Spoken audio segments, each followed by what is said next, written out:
Oi, oi. A paz do Senhor, irmãs. Amém?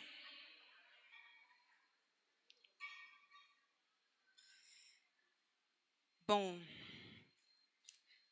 amém? Dá para a gente começar.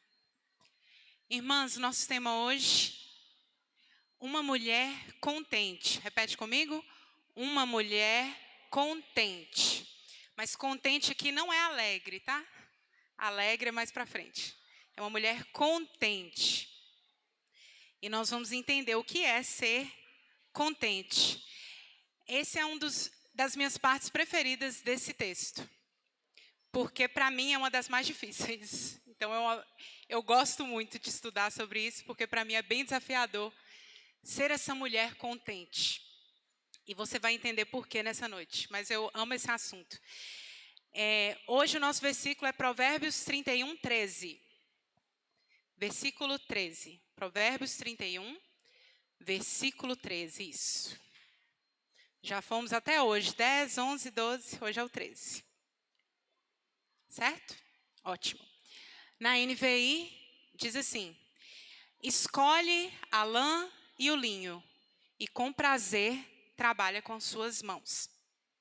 Outras duas traduções que eu coloquei aqui: busca lã e linho, e com boa vontade trabalha com suas mãos. E ainda mais uma: escolhe a lã e linho, e de bom grado trabalha com as suas mãos. Amém? Apenas esse versículo. Irmãs, vocês já assistiram reality shows de culinária? Quem já assistiu aqui? Eu amo. Tem tempo que eu não assisto, mas eu amo reality show de culinária. E eu acho que um dos mais famosos é MasterChef, né? E eu gostava muito de acompanhar o MasterChef. Tem tempo que eu não acompanho, mas vou voltar a assistir. E tinha uma prova lá que eu achava muito interessante, que era da caixa misteriosa.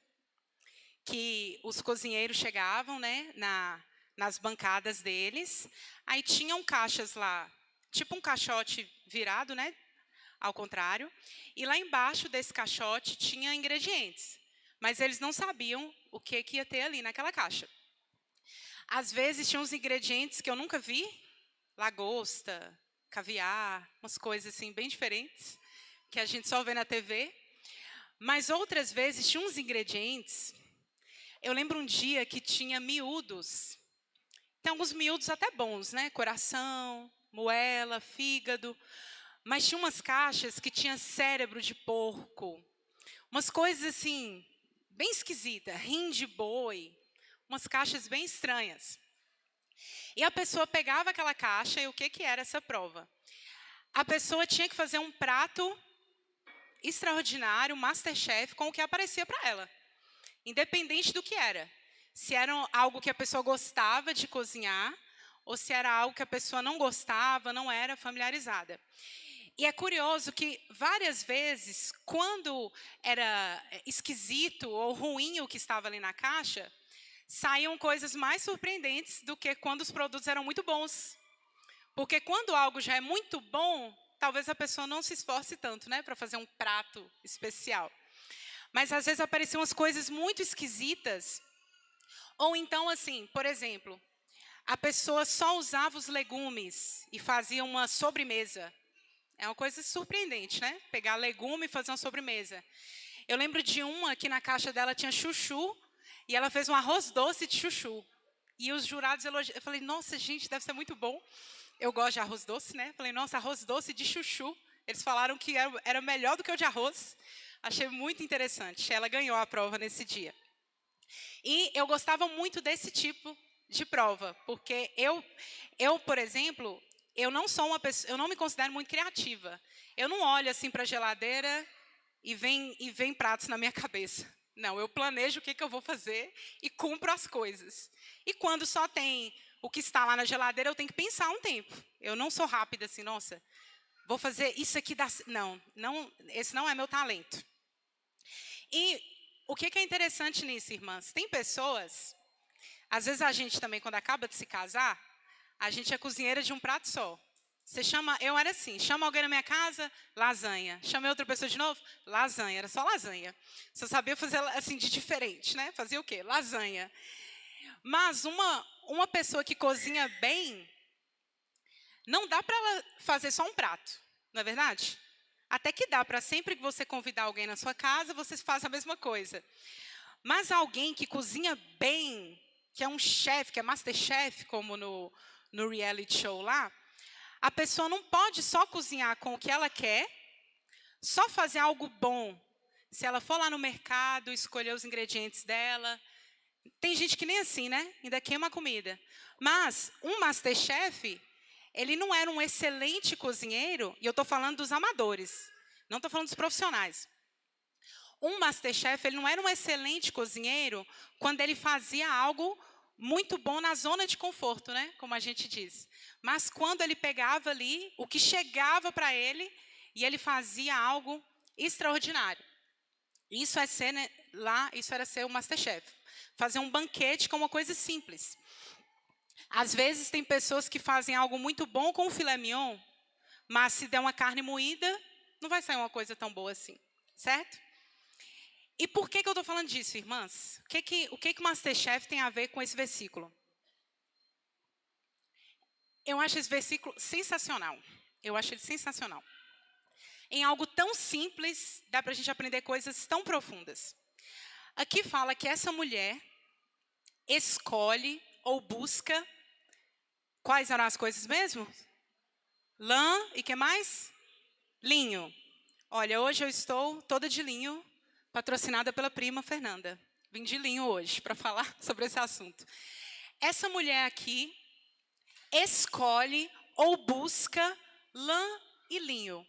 Mas por que esses tecidos? Lã e linho no mesmo versículo. Irmãs, esses tecidos têm algumas coisas em comum, mas eles têm algumas coisas em comum, mas eles têm uso muito diferente. Eles são para coisas muito diferentes. E como eu não sou costureira, eu pesquisei para falar sobre isso.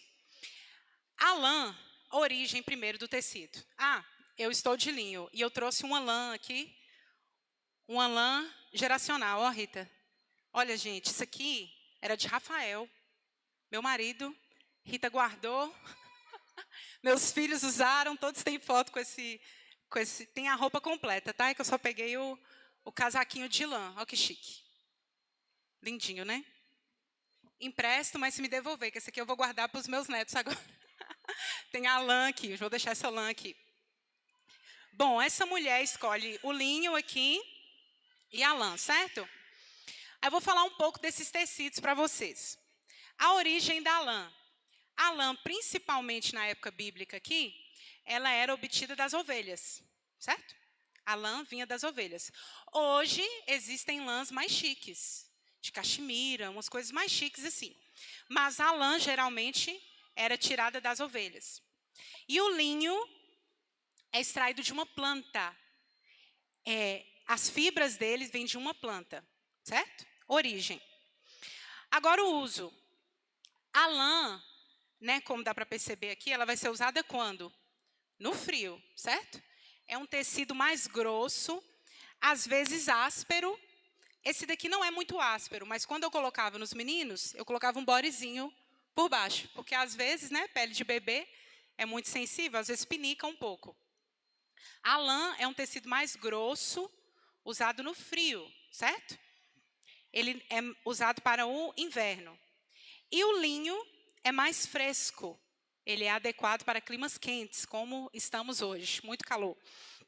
Porque ele absorve bem a umidade. Então, você fica alinhada e confortável com o linho. A textura. A lã, ela pode ser macia, mas geralmente ela é mais áspera, por vir do animal, né? Vem ali da ovelha, ela costuma ser mais áspera. Estamos falando principalmente na época bíblica, tá, gente? Hoje não existe tecido áspero mais. Mas antes os tecidos eram bem mais grossinhos. Tinha um toque assim mais grosseiro. E o linho, ele é mais fresco, né? Ele não é um tecido que te incomoda quando você veste, não te pinica. Sobre durabilidade. A lã é mais resistente, a lã é bem resistente, embora pragas podem destruir. Rita guardou isso aqui direitinho, porque não furou nada. E o linho, ele dura uma vida. Tem gente que tem uma roupa de linho ali, e você tem ela anos e anos, a mesma roupa, porque ela não estraga. E o preço, né? O preço, uma parte muito importante. A lã é bem mais barata. É um tecido mais simples, exceto lãs especiais. A lã é um tecido mais simples, mais barato. E o linho é mais caro. É um tecido mais nobre. Certo? Entenderam até aí as diferenças da lã e do linho? Acho que já dá para vocês perceberem umas coisas. E uma curiosidade, irmãs. Em Deuteronômio 22:11. Que interessante. Nós vamos ler daqui uns dias, né? Quem está acompanhando aí a sequência bíblica. Deuteronômio 22:11. Deus falou para que não se misturasse na mesma roupa lã e linho. Olha aí. Deus falou também na lei, não mistura os dois tecidos, eles são para coisas diferentes. Se misturar vai dar ruim. Ou a lã vai rasgar, ou o linho vai estragar.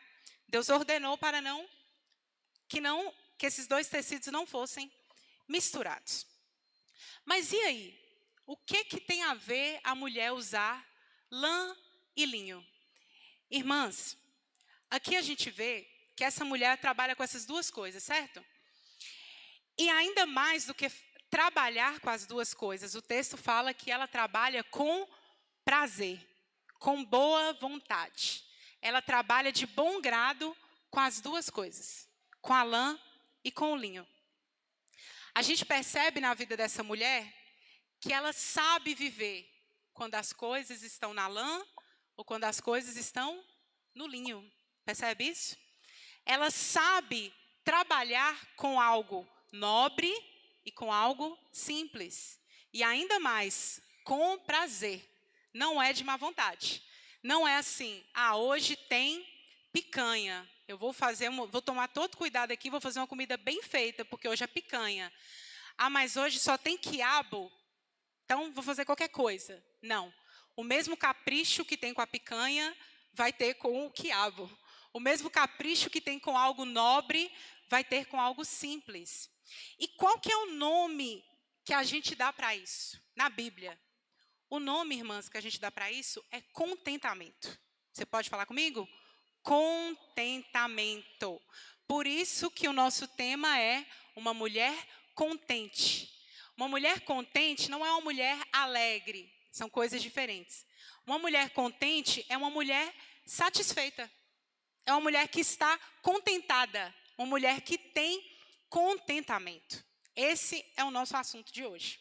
Irmã, se tem um assunto, se tem uma característica que é difícil a gente ter por natureza, é o contentamento. Muito difícil. Muito difícil. Às vezes, por natureza, uma pessoa é constante, como a gente viu outra vez. Uma pessoa pode ser confiável, como a gente viu em outro encontro. Uma mulher pode ser trabalhadora, fiel, várias coisas. Mas contente, ser uma pessoa contentada, isso é muito difícil. Por natureza, alguém ser assim. Porque nós, por natureza, somos insatisfeitos. É natural. Isso você vê desde bebê, desde criança. A nossa natureza é insatisfeita, é descontente, não é contente. E essa mulher nos mostra isso. Ela sabe agir nas duas situações. Ela é uma mulher contente. E o texto da Bíblia que fala sobre isso de forma brilhante é Filipenses 4:11.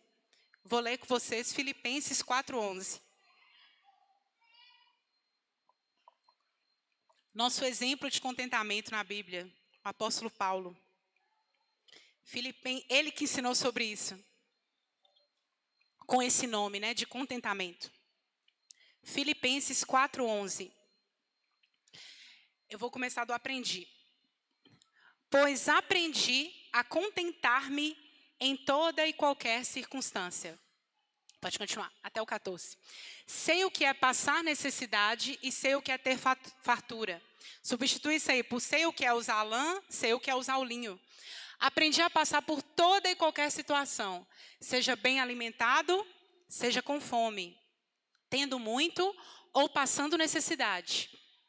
Tudo posso naquele que me fortalece. o versículo que a maioria conhece, né? Tudo posso, é até o 13, desculpa. Tudo posso naquele que me fortalece. Paulo fala nesse contexto. Aqui na minha tradução está assim: já aprendi a contentar-me com o que tenho. Sei estar abatido e sei ter abundância. Em toda maneira e em todas as coisas estou instruído, tanto a ter fartura como a ter fome, tanto a ter abundância como padecer necessidade. Posso todas as coisas em Cristo que me fortalece. Olha só, Paulo começa esse texto de uma forma interessante. Ele fala que ele aprendeu. Percebe? Porque o contentamento não é nato. Você não, exceto, e talvez você seja uma abençoada, mas nós não somos, por natureza, pessoas contentadas. Por isso, Paulo diz que ele aprendeu. Ele também não era, mas ele aprendeu a viver em todas as circunstâncias. Ele diz: eu aprendi a estar contente em todas essas circunstâncias. Ele aprendeu a ter necessidade, aprendeu a ter fartura.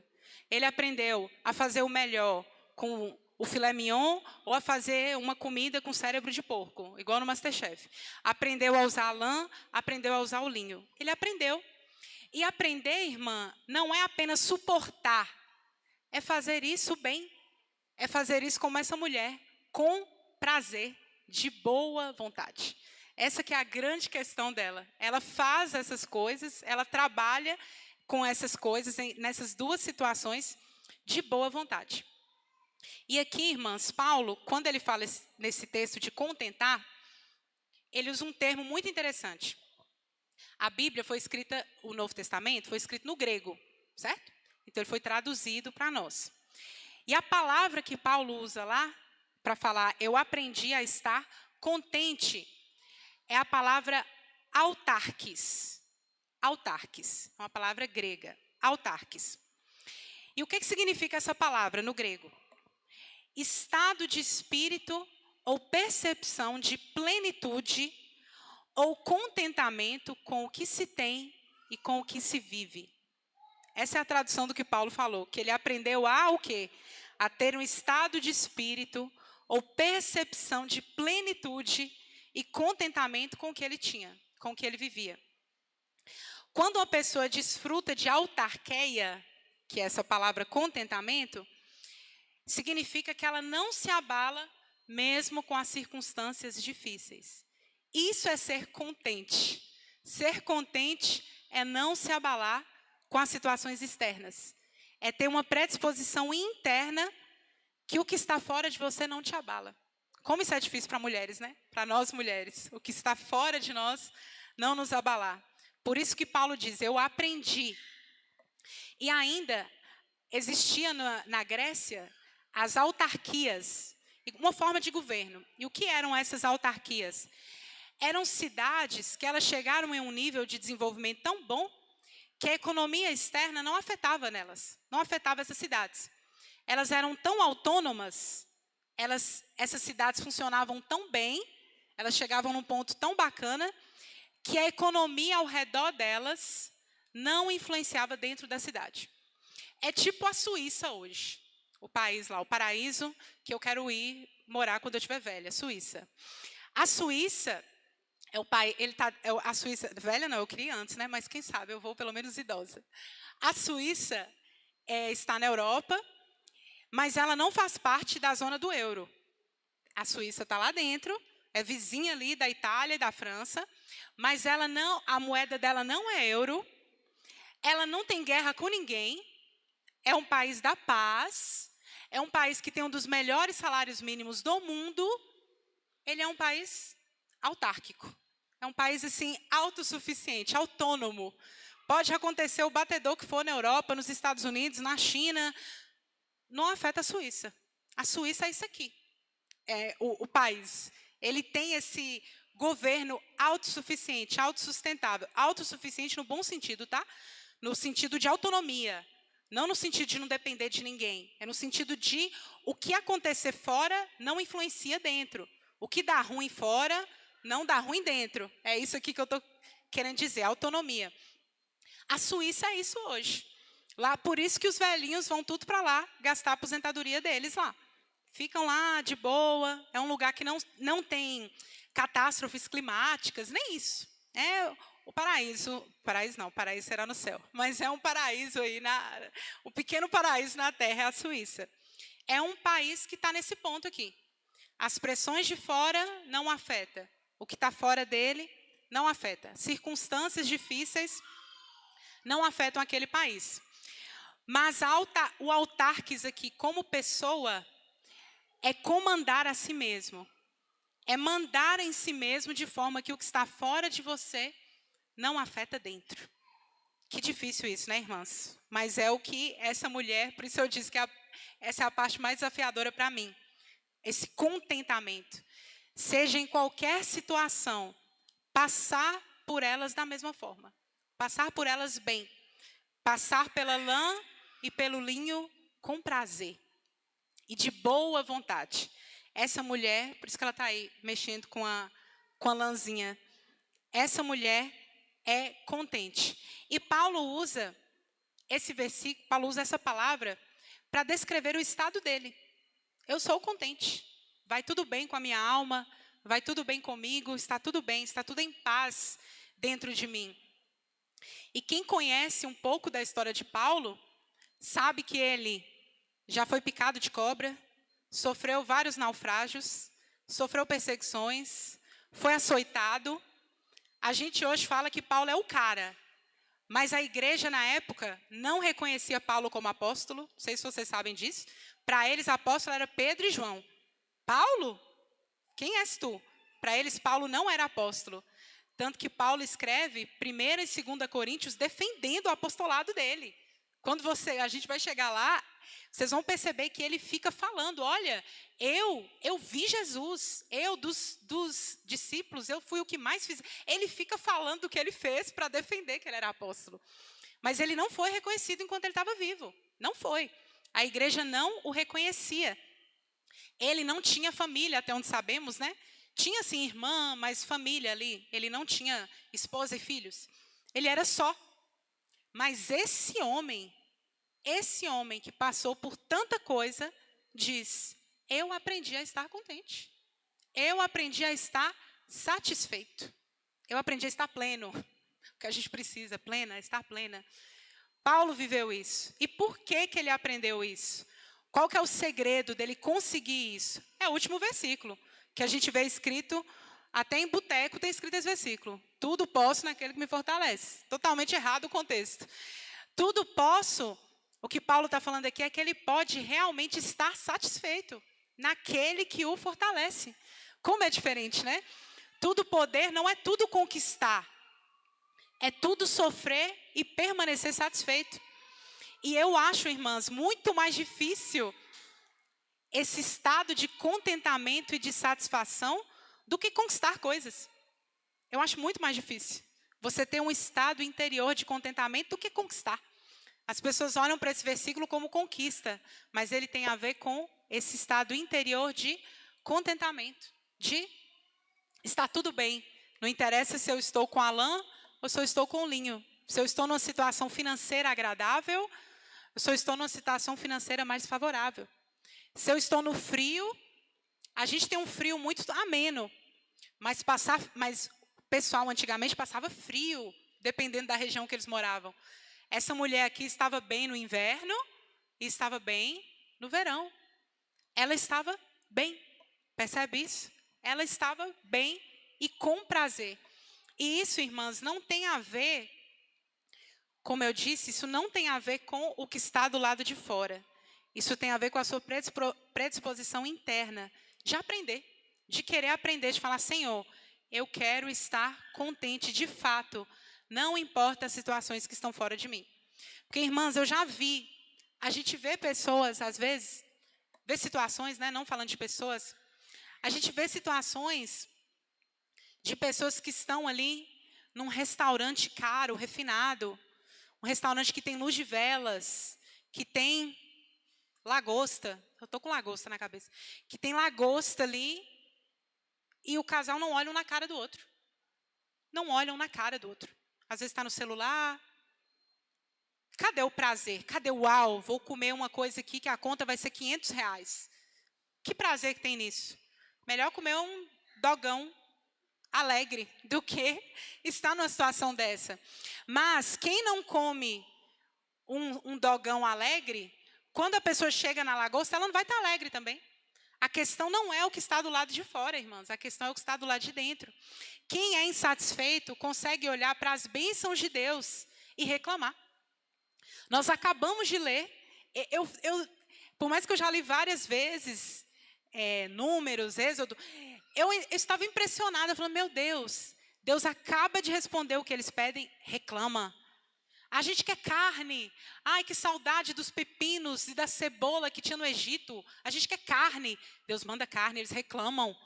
Aí Deus manda água, eles reclamam. Meu Deus, Deus acaba de fazer as coisas para aquele povo. Mas eles estavam com saudade de serem escravos. Como que isso pode acontecer? Ingratidão. Quem é ingrato por dentro, você pode dar ao mundo. Não adianta nada. Quem é insatisfeito, quem é amargo, você pode dar ouro, prata, bens, nada adianta. Você pode dar uma casa para a pessoa, ela vai olhar e falar, mas esse piso é ruim de limpar. Sabe, já viram aqueles pisos chique? Porque eu falo, meu Deus, esse piso aqui, a pessoa já pensa, isso aqui é ruim de limpar. Já consegue ver um defeito. Tem um móvel, um sofá. Eu lembro um dia que eu vi a Ana Hickman, ela tinha uma sala, que eu acho que a sala era maior que a nossa igreja. Ah, era maior. Quem já viu aquele vídeo dela da sala? Alguém já viu aqui? Só eu que estou doida, você viu também? Aí. Gente, vocês não deixam com vergonha, não. Vocês viram também esse vídeo. Ela tinha uma sala, é maior que a igreja, não é, Karen? A sala dela lá? Uma sala enorme. Ela fazia festa nessa sala e ela fez um tour só na sala, para vocês terem ideia. E foi 20 minutos. Eu gostava de ver essas coisas, gente. Eu tinha muito tempo na época. Eu não tinha filho ainda, não. Aí, esse vídeo dela, da sala, eu acho que tinha, assim, uns 6 sofás. E tudo muito branco, branco, branco os sofás. Lindos os sofás tudo branco. Mas nos comentários era só, nossa, esses sofás aí, você não pode nem sentar. Ah, não, horrível, esse sofá aí vai sujar. Gente, a sala dela era maravilhosa. Vocês acham que alguém senta ali? Ninguém nem senta naquele sofá. Mas a sala dela é linda. Aí a pessoa já olha para a sala e pensa, nossa, esse sofá aí, até parece que a Ana Hickman vai limpar um sofá, né? Mas esse sofá aí, difícil de limpar. Então, irmãs, o contentamento não tem a ver com o fora de você. Tem a ver com o que está do lado de dentro. Tem a ver com como a gente olha para a vida mesmo. Tem pessoas que conseguem, em situações tão difíceis, ver tanta beleza, ver tanta alegria. E tem pessoas que, em situações tão boas, não conseguem ter esses olhos. Vocês lembram o que Jesus fala lá em Mateus? Ele diz, se os teus olhos forem bons, todo o teu corpo será bom. Se os teus olhos tiverem luz, todo o teu corpo terá luz. Mas se os seus olhos forem maus, quão densas trevas haverá em ti. Isso tem a ver com a forma como a gente olha para as coisas. Alguém que quando chega a lã para a pessoa trabalhar, e ela trabalha de má vontade, quando ela tiver linho, ela vai, nossa, esse tecido é ruim de passar. Linho é, né? Difícil de passar. Nem, estava passado, já amassou. Linho é difícil, amassa. Falar, não vou usar linho não, porque amassa. Não, gente, tem que usar. Então, quem tem olhos críticos, olhos que não são satisfeitos, olhos insatisfeitos, tudo vai ter um ângulo ruim, sabe? Tudo a pessoa vai perceber de uma forma negativa, de uma forma ruim. E eu queria ler para vocês uma história que, para mim, essa história da Bíblia, ela mexe muito comigo sobre essa questão de contentamento. Essa história fala muito comigo, que é sobre a sunamita que conversa com Eliseu. Não precisa abrir, não. Eu vou ler, presta atenção no relato. Presta atenção nesse relato e imagina essa mulher. Eliseu foi a Sunem, onde uma mulher rica. Ela era rica. E, uma coisa aí para ela já, que a gente já olharia que ela deveria ser satisfeita. Uma mulher rica insistiu que ele fosse tomar uma refeição em sua casa. Depois disso, sempre que Eliseu passava por ali, ele comia na casa dessa mulher. Então, essa mulher disse ao marido, eu vejo que esse homem é um santo homem de Deus. E ela fala, vamos construir aqui no segundo andar um quarto para ele. A mulher fala para o marido, olha, vamos construir um quarto aqui para esse homem de Deus. E vamos colocar uma cama, uma mesa, uma lamparina, para que sempre que ele passe por aqui, ele possa ficar nesse quarto. Aí ela constrói, ela era rica, constrói lá o que ela queria. E Eliseu, um dia passando por ali, ficou lá, dormiu. Ela fez um hotel particular para Eliseu. Eliseu passando, ficou ali.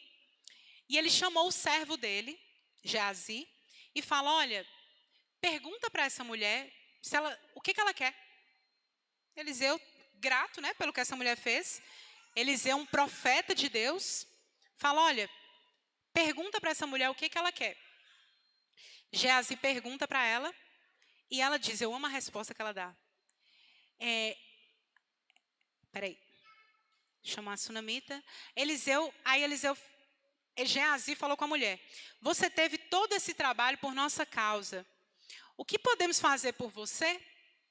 Quer que eu interceda por você junto ao rei ou ao comandante do exército? Aí a mulher responde, estou bem entre a minha própria gente. Ela fala, estou bem, não estou precisando de nada. É o que ela responde para Geazi. Aí você pode pensar, mas é claro, ela era rica. A Bíblia fala que ela era rica.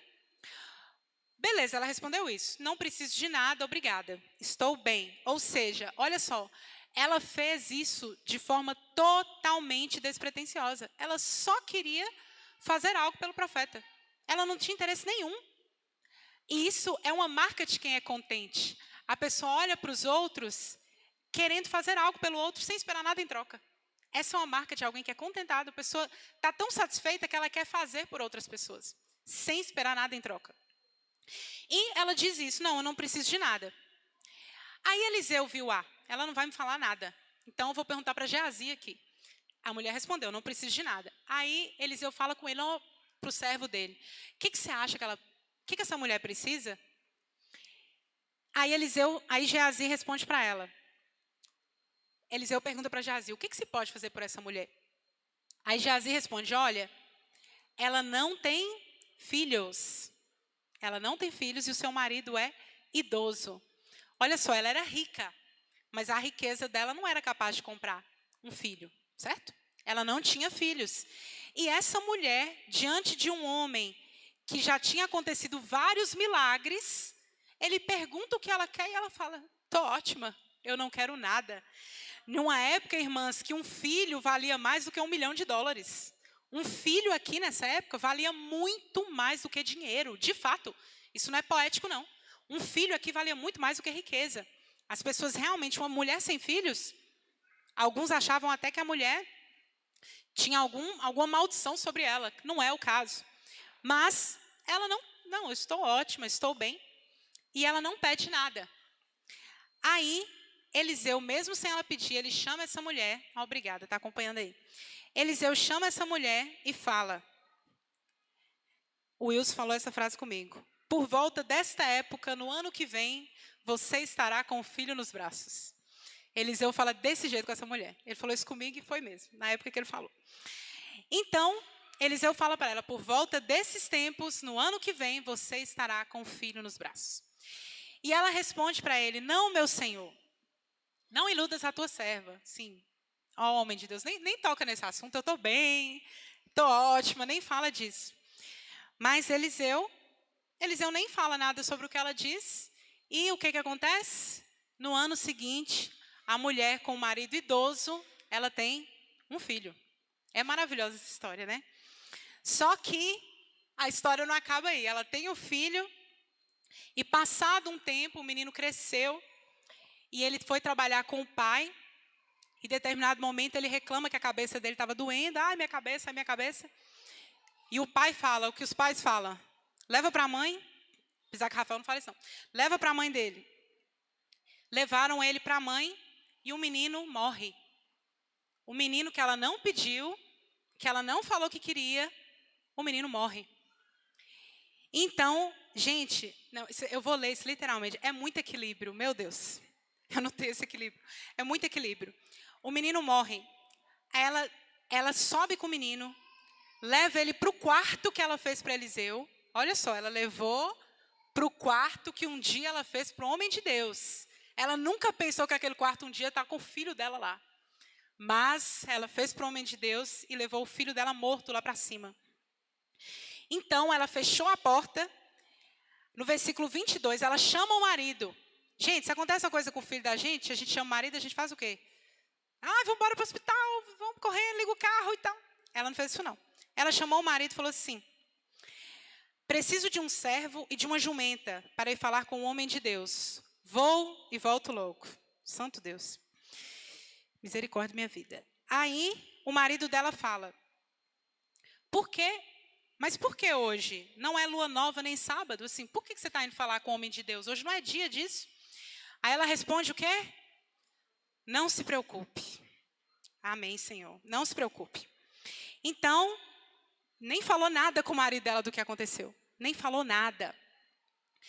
Ela então, porque ela sabia onde é que estava a resposta, né, do que aconteceu. O problema lá. Quem arrumou o problema para ela foi o profeta, então ela foi atrás dele. Então, ela sela a jumenta e fala: vamos rápido, só pare quando eu mandar, falou com o servo. Assim, ela partiu para encontrar-se com o homem de Deus no Monte Carmelo.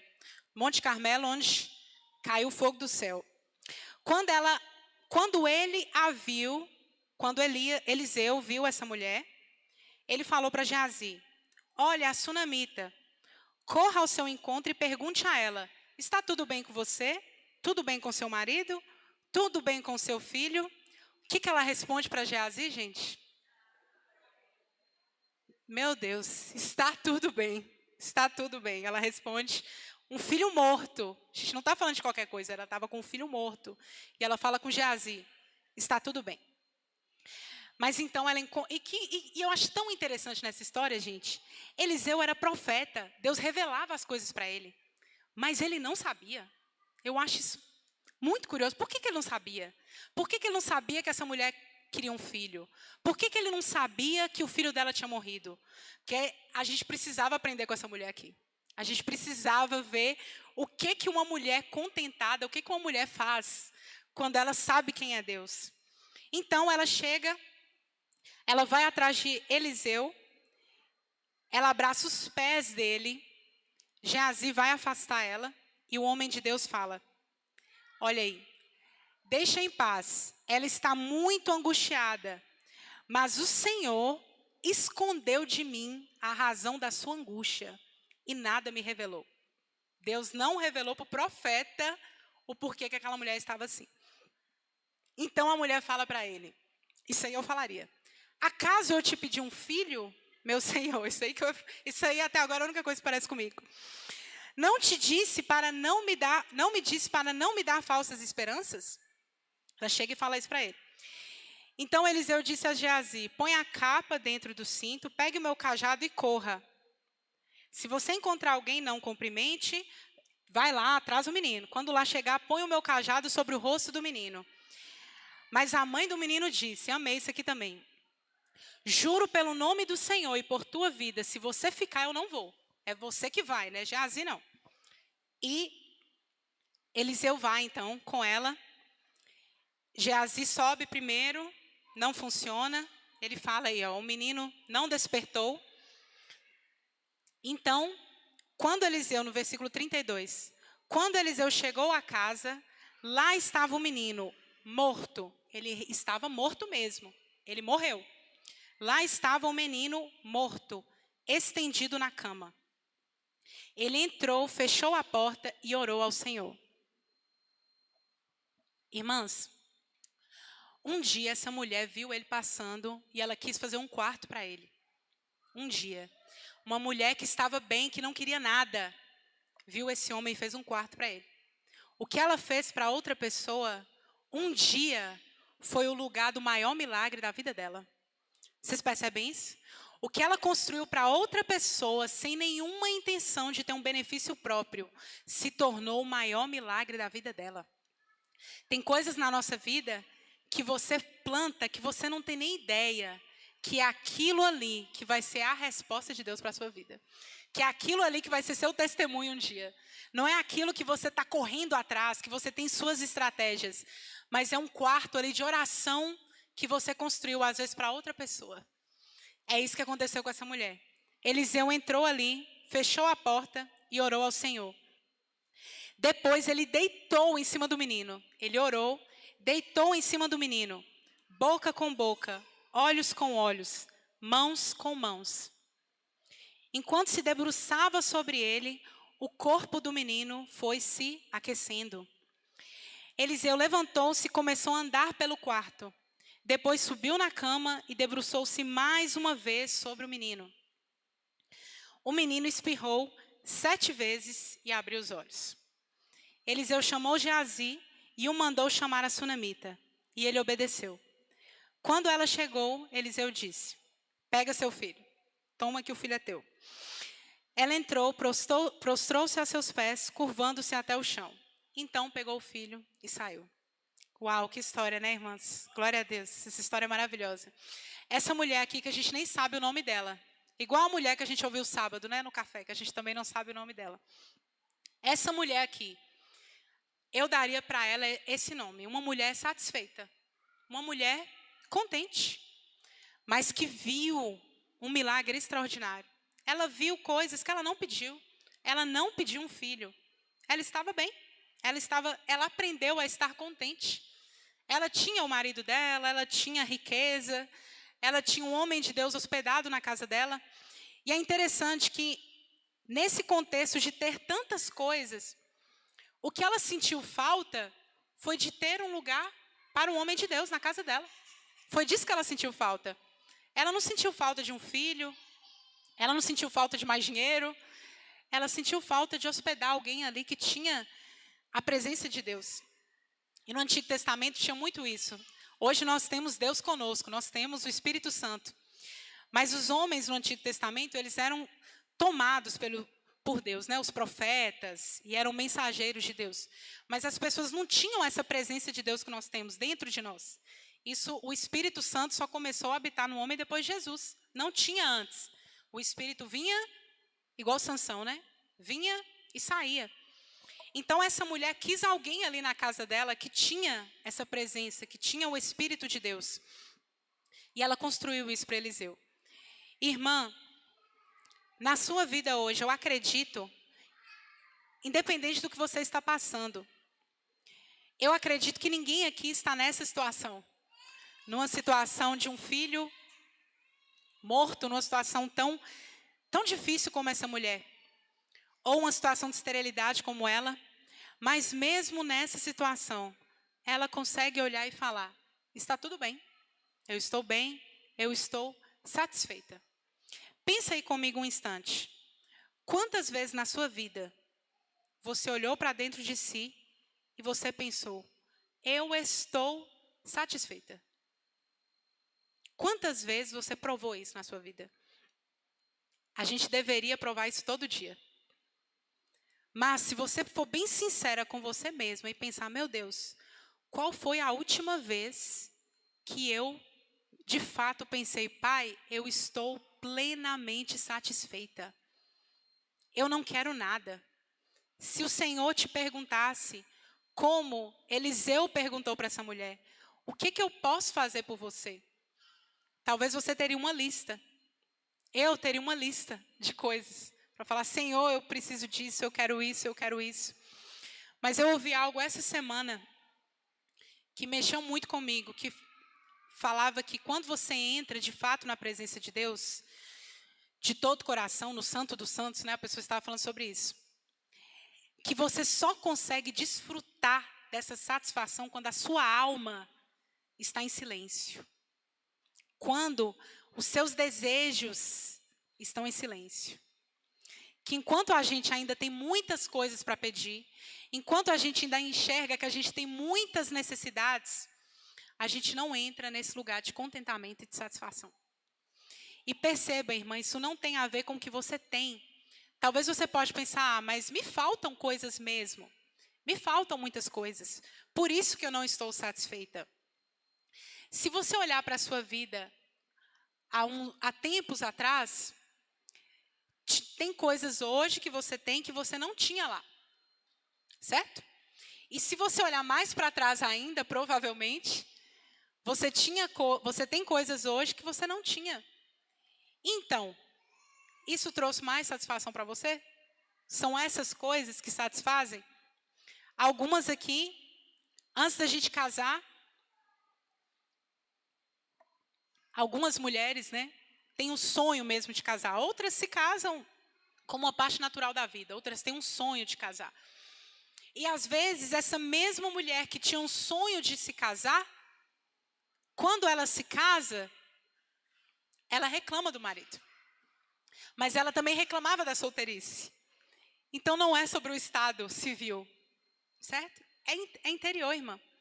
E a mesma mulher que reclama do marido, e se ela perde esse marido? E se ela fica viúva? Será que a viuvez é melhor do que estar com aquele marido? Tem algumas irmãs aqui que podem te dizer que não. A viuvez não é melhor do que estar casada com aquele homem que às vezes a mulher tanto reclamou. Não a viúva, tá? Estou dando um exemplo. Algumas mulheres falam como Raquel: dá-me filhos ou eu morro. Eu preciso ter um filho. E quando ela tem o objeto da satisfação ali nos braços, quando é bebezinho não, mas vai crescendo um pouco e vai começando a dar o trabalho natural que as crianças dão, e às vezes essas crianças viram objeto. Essas crianças que são minha perturbação agora. Eu não tinha filhos, eu queria, agora eu tenho e eu reclamo dos meus filhos. Mas aí quando os meus filhos se casam e eu tenho um ninho vazio, eu reclamo que meus filhos não vêm na minha casa. Percebe, irmãs? É uma espiral de insatisfação. E a gente precisa ser liberta disso. Isso é horrível. Quem vive assim, está em Paris, mas está achando ruim alguma coisa. Está num lugar maravilhoso, está nas Maldivas. E reclama de algo. Reclama que a areia está quente. Quem é insatisfeito, irmãs, não é brincadeira. Quem é insatisfeito não importa o contexto. Você já viu, é feio demais isso, mas você já viu algumas pessoas muito ricas em vídeos, por exemplo, uma pessoa distratando um garçom, está lá tomando uma taça de vinho de 10 mil reais e distrata o garçom. Que coisa horrível, que coisa feia. Uma pessoa insatisfeita que está descontando a amargura dela num garçom, está descontando em uma pessoa que está servindo a ela. Está ali tomando algo caro, mas é insatisfeito. E a Bíblia diz, se tem uma coisa que Deus não suporta, que Deus não tolera, é murmuração. E a Bíblia diz que toda murmuração é contra Deus. Toda murmuração, toda reclamação é contra Deus. Então, alguém que reclama do marido que tem ou do marido que não tem, do filho que tem ou do filho que não tem, do trabalho que tem ou do trabalho que não tem, toda reclamação é contra Deus, irmã. E o contrário, para matar a reclamação, é o contentamento. E sabe como que você tem contentamento no seu dia a dia? Lavando seus olhos, pingando um colírio nele, enxergando a vida diferente. É quando você está dentro do carro, não estou sendo poética não, eu estou falando de verdade. Eu já pensei isso algumas vezes. É quando você está dentro do carro e está congestionado, e você está com pressa, e você está com raiva, mas você está de carro, você está dentro do carro. Que bênção você ter um carro. É quando chega o IPVA para pagar, e quanto mais caro, melhor é o seu carro. Então, se você paga um IPVA de 5 mil reais, alegra seu coração, seu carro é chique. Fica feliz que você paga um IPVA de 5 mil reais. Se você paga um IPTU caro, se alegre. Você mora no Grand Royale. Você tem que... Entende? É ótica, irmã. É ótica. Se você tem um filho que te dá trabalho, se alegre, você está criando um líder. Se você criar seu filho bem, ele vai ser um líder. Ele vai ser um filho cheio de potencial. Se você tem um filho que conversa demais, se alegra, você vai ter uma pessoa comunicadora, boa para vender, que vai ficar rica. Boa para pregar o evangelho. Fica feliz, irmã. Amém, Senhor, que meus filhos conversam demais. Fica feliz com o contexto que você tem. Quando você muda os seus olhos para a situação, isso te traz contentamento. E eu não estou falando de uma poesia barata, eu estou falando de fato, de você acordar amanhã. Se você acorda cedo, Eu acordo 5h30 e eu agradeço ao Senhor que eu acordo 5h30, porque eu saio de casa para ir trabalhar com os meus filhos na melhor escola da cidade. Para mim, a melhor escola da cidade. E eu estou lá com eles, isso é uma bênção. Eu vou e volto com eles, é uma realidade maravilhosa. Então, eu tenho que ficar feliz que eu acordo cedo. Eu acordo cedo por um bom motivo. Eu não acordo cedo porque eu estou doente, porque eu estou indo para o hospital fazer um tratamento.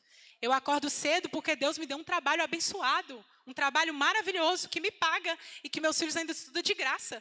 Glória a Deus. Então, é a sua ótica, é o seu olhar para a vida. Se você está congestionada, liga o louvor, irmã. Nossa, esse dia eu estava pensando, eu falei, gente, se alguém me ver dirigindo, o último temperamento que a pessoa fala é que eu sou melancólica. Eu dirijo assim, ó, cantando, dirijo numa alegria.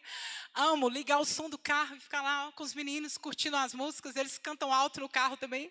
Eu acho o máximo. Ó, só presta atenção no trânsito. Mas, ó, tá todo mundo brigando lá fora. Liga seu som. Não tem som no seu carro, canta. Muda a sua ótica, irmã, para a vida e você vai desfrutar do que é estar satisfeita em todas as situações. A ter contentamento. É uma bênção você desfrutar disso. É tão bom ser satisfeito com as pequenas coisas da vida. É tão bom sentir isso. É tão bom você sentir satisfação por coisas pequenas. E é tão ruim quando você só consegue se alegrar quando algo tão grande acontece no seu dia. Não, é maravilhoso quando você fica contente, quando você está contentada. Quando você não apenas responde ao que acontece com você, mas você escolhe. A mulher aqui de Provérbios 31, ela escolhe a lã e ela escolhe o linho. Ela escolhe mexer com sofisticado e ela escolhe mexer com simples. Pensa aí na sua realidade. Você escolhe picanha, mas você escolhe... Hoje em dia eu estou falando carne moída. Carne moída nem está simples, né? Carne moída está caro. Então tem que pensar numa carne mais barata aí. Tem alguma? Não, né? Você escolhe a picanha, mas você escolhe, sei lá, dobradinha, não sei. É uma outra coisa que eu pensei aqui. Então, tem pessoas... Nossa, eu não lembro quem, acho que era minha avó mesmo. Ela fazia uma dobradinha. Meu Deus, vó Alda, mãe da minha mãe. A dobradinha dela era um banquete. Quem faz algo maravilhoso com algo simples e com algo sofisticado? Irmão, o seu desafio hoje, que eu confesso, isso é um desafio para mim, é contentamento. Aprender a estar contente. Você que é casada, hoje, olhe para o seu marido. Mesmo que você não olhe para ele, pense aí na sua cabeça, Senhor, obrigada. Porque no mundo que tem poucos homens, o que tem de homem não está querendo ser homem, eu tenho um marido. Glória a Deus. Glória a Deus, irmã, amém? As casadas, hein? Amém. Num mundo que, eu falo, glória a Deus, eu tenho 3 meninos, que está precisando ter homem nesse mundo. Que os homens que têm estão querendo ir para o nosso time. Então, tem que ter homem. Glória a Deus, irmã, você tem um marido. Você que não tem, glória a Deus que você ainda não tem. Você é dona do seu tempo. Você pode fazer muitas coisas que uma mulher casada não pode. Glória a Deus também por esse contexto. Enfim, você que tem filhos, você que não tem, não importa a situação, a satisfação é interior, porque nós tudo podemos naquele que nos fortalece. Você pode estar casada, você pode estar solteira, você pode ter filhos, você pode não ter, você pode estar trabalhando, você pode estar desempregada. Tudo você pode naquele que te fortalece. Você pode estar de linho, você pode estar de lã. Tudo você pode naquele que te fortalece, irmã. Tudo você pode, de fato. E é libertador saber que a minha satisfação não está do lado de fora. Porque se ela estiver do lado de fora, você não vai lembrar da última vez que você esteve satisfeita. Você não vai se lembrar. Pensar, quando é que eu estive satisfeita, meu Deus? Nem sei. Porque sua satisfação está do lado de fora. Mas se ela estiver do lado de dentro, provavelmente hoje você estava satisfeita. Provavelmente agora você está satisfeita. Tem uma música, eu encerro dizendo isso. Eu ouvia muito essa música quando eu converti. Eu amo essa música. Que fala, ela é do Diante do Trono, e ela fala, né? Onde quer que eu esteja, Senhor, em um vale ou alta montanha, o que faz o meu dia ter cor é a beleza da tua companhia. Ela fala, não importa o lugar, se comigo o Senhor está, com muito ou pouco eu sou feliz. Não importa o que está do lado de fora, és o meu tesouro e estás dentro de mim. Nossa, eu amo esse louvor. E ela fala: tua presença faz toda a diferença. A tua presença transforma o deserto em um jardim secreto. É lindo, chama tua presença, tá? Depois escuta na sua casa, do Diante do Trono, da Ana Paula Valadão. E essa música fala bem isso. Não importa o que está, principalmente essa frase, não importa o que está do lado de fora. Tu és o meu tesouro e o Senhor está dentro de mim. Irmã, escolha a lã e o linho na sua vida. E com prazer, viva com os dois. Amanhã pela manhã, se você tiver um dia desafiador, viva esse dia com prazer. Viva esse dia com prazer. Abrace os desafios do seu dia com prazer. Se você tiver um dia maravilhoso, desfrute desse dia também com prazer. E aprenda, como diz o apóstolo Paulo, a olhar para as coisas do lado de fora, sabendo que a satisfação está no tesouro que você tem aí dentro de você. Esse tesouro que você tem aí dentro é o que faz você ter contentamento. Essa doutrina tão esquecida nos nossos dias. E nós somos, estou finalizando, nós somos a geração, até hoje, que mais tem acessos a tudo. Algumas irmãs aqui, a irmã Fátima me contou um dia, que quando ela ganhou o bebê, não tinha anestesia, né, irmã Fátima? Que o pique lá que dava e costurar era sem anestesia. Ah, ela me contou isso, a gente já fica assim, né? Ela me contou isso, eu falei, meu Deus, não tinha anestesia. Há pouco tempo atrás, gente. Então, estou falando de muito tempo. Não tinha anestesia. Algum tempo atrás, quem tinha uma doença, morria na cama. Hoje as pessoas reclamam do hospital, mas tem hospital. Antes não tinha hospital. Tem uma doença, morre. Morre agonizando na cama. Nós vivemos uma geração de muitos acessos. A gente tem muito acesso. Antes, para ter um carro, as pessoas demoravam para ter um carro. Hoje, os meninos de 20 anos têm carro. 18 anos têm carro. A gente tem muito acesso. Mas é impressionante como que o acesso cresceu e a ingratidão também cresceu. As pessoas têm muito acesso, mas também a ingratidão cresceu. E por fim mesmo, eu quero falar um versículo. O Senhor diz, a gente pergunta muito, Deus, a tua vontade para a minha vida, qual a tua vontade, qual a tua vontade? E Paulo diz, eu me esqueci exatamente o local, mas Paulo diz, se eu achar para nós, Raíssa, em tudo dai graças. Essa é o quê?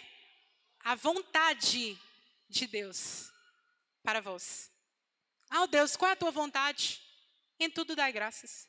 Essa é a vontade do Senhor. Sabe por quê? Porque assim você vai aprender a ter contentamento. E quando Deus contempla do céu alguém que tem contentamento, Ele quer fazer igual o profeta Eliseu. O que essa pessoa quer? O que eu posso fazer por essa pessoa? Porque essa pessoa é satisfeita. Quando a gente não é assim? Quando tem uma pessoa satisfeita, a gente quer fazer algo pela pessoa. E Deus muito mais, como nosso Pai. Ele quer dar coisas para filhas satisfeitas, que não precisam daquilo para ser feliz, mas que já entenderam que quem tem o Senhor já é feliz. Quem tem o Senhor é plenamente satisfeita. Amém, querida? Vamos ficar de pé, vamos orar? Isso, 1 Tessalonicenses 5,18. Deem graças em todas as circunstâncias, pois esta é a vontade de Deus para vocês em Cristo Jesus. Ore pela sua irmã que está do seu lado agora.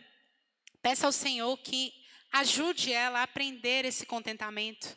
Que ela perceba o quanto Deus tem cercado a vida dela e que ela seja verdadeiramente contente. Senhor nosso Deus, Pai, eu te agradeço porque a tua palavra é um manancial. Obrigada, meu Deus. Obrigada por termos mulheres tão inspiradoras que nos mostram esse caminho do contentamento. Oh, Pai, como eu preciso aprender, como o apóstolo Paulo, a estar contente. Me ajuda, meu Deus. Lava os meus olhos, muda, Senhor, a minha visão sobre o mundo, para que eu esteja verdadeiramente contente e satisfeita, porque realmente no Senhor eu desfruto de plena satisfação. Eu quero te pedir, meu Deus, que o Senhor fale a cada uma das minhas irmãs aqui nessa noite, que nós aprendamos realmente esse caminho do contentamento, a sermos mulheres que estão satisfeitas em todas as situações, com marido, sem marido, com filho, sem filho, com dinheiro, sem dinheiro, magras ou não, não importa, com beleza ou não, que nós estejamos plenamente satisfeitas, meu Deus. Não queremos ser mulheres insatisfeitas, queremos que o Senhor nos contemple e fale fale: olha, a minha filha é satisfeita e eu quero fazer mais por ela, porque ela está contente, porque ela está satisfeita em mim. Eu te peço, Deus, que o Senhor ministre isso mais profundamente a cada coração aqui. E que quando a gente despertar na manhã, na nossa próxima manhã, que a gente veja um mundo diferente, que a gente veja um mundo com contentamento, que a gente agradeça pelo calor que está fazendo, felizes porque não estamos congelando, Senhor, em um inverno, que a gente agradeça pelo trânsito, mesmo que ele estiver difícil, que a gente agradeça porque a gente está num carro, que a gente agradeça pelo nosso trabalho, mesmo em meio a qualquer dificuldade que nos acontecer, agradecer porque nós temos um trabalho, agradecer porque nós temos uma família, mesmo que tenhamos dificuldades nos relacionamentos. Obrigada, meu Deus, porque nós temos uma família. Obrigada porque nós temos uma igreja que nos ama, nós temos irmãs, nós temos irmãos, nós temos uma família aqui na igreja que nós estaremos juntos por toda a eternidade. Obrigada por esse presente. Obrigada, meu Deus, sobretudo, porque nós temos Jesus. E quem tem o Senhor Jesus encontrou um tesouro. E esse tesouro nos traz plena satisfação. Essa pérola de grande valor vale a busca de uma vida inteira. Oh, Jesus, o Senhor é o nosso tesouro. Espírito Santo, Tu és o tesouro que está dentro de nós. Eu quero, meu Deus, como essa música, dizer que não importa o que está do lado de fora, que com muito ou pouco eu sou igualmente feliz, com a situação financeira favorável ou com a situação desfavorável eu sou feliz, num restaurante ou comendo, mexido na minha casa eu sou feliz, Senhor. Eu te peço que o Senhor traga verdadeira satisfação, contentamento na nossa vida, porque aquilo que todos procuram nós já encontramos a cruz, nós já encontramos Jesus. E isso, Senhor, é a busca que traz mais satisfação, é o encontro que muda a nossa vida. Eu te peço, meu Deus, que o Senhor mude os nossos olhos e que no nosso próximo encontro aqui, nós já estejamos mulheres diferentes, contentes, que aprenderam o caminho do contentamento. Nós queremos ser plenamente satisfeitas em Ti, Senhor. É o que eu te peço pela vida de cada uma das minhas irmãs aqui, Senhor, e pela minha vida. Nos ajude nesse desafio, no nome do Senhor Jesus. Amém, Senhor. Glória a Deus. Amém. Amém. Jéssica, ora para finalizar para nós, amiga. Senhor, meu Deus, nós agradecemos ao Senhor, Pai, pela oportunidade de estarmos aqui, ouvindo a Tua palavra e que a cada linkados tem sido uma pérola, Deus. Creio eu, na minha vida tem sido e na vida das minhas irmãs também. Te peço, Espírito Santo do Senhor, nos ajude a pôr em prática tudo o que foi falado e ensinado aqui nessa noite. Nos ajude, Deus, verdadeiramente ser contente, independente da situação, independente das circunstâncias, Senhor. E que o Senhor nos ensine, nos lapide, Deus, em cada linkados, que o Senhor nos forge verdadeiramente e nos ajude a viver o que está sendo proposto, Deus, para a minha vida, para a vida de cada uma que está aqui. Nós agradecemos ao Senhor por essa oportunidade, nós agradecemos ao Senhor pela vida de Pamela, que tem sido instrumento do Senhor nas nossas vidas e tem nos abençoado. Que o Senhor abençoe, Deus, ricamente a vida dela e que o Senhor use ela, Deus, com bastante graça, cada vez mais e mais. Deus, e nós pedimos desde já a bênção do Senhor sobre a vida de cada irmã que está aqui. E nós agradecemos, louvamos e exaltamos e tributamos ao Senhor toda a glória por tudo que o Senhor tem feito, tem nos permitido viver e aprender neste lugar. É que eu te louvo e te agradeço em nome do Senhor Jesus. Amém. Deus abençoe, irmãs.